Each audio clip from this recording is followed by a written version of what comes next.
О, привет. Бабушка ригнула. Да ладно. Чочек. Ты кто такая будешь? Откуда? Никифоровна?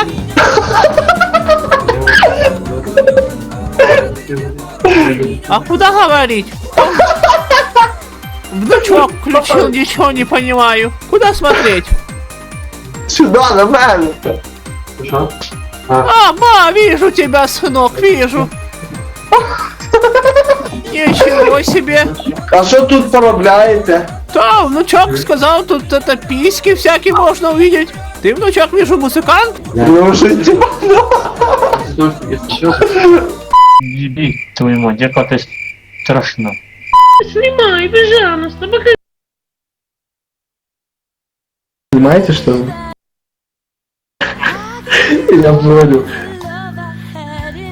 О, сынок, ёпсель-дропсель. Бабушка к этому не готова. О, господи. Ты голубчик? Чё, внучек, так орёшь, а? Моя попа как орех, она в клубе лучше всех. И потрогать вам не грех, меня ждет большой успех. Сыночек! Ти звідки? З України?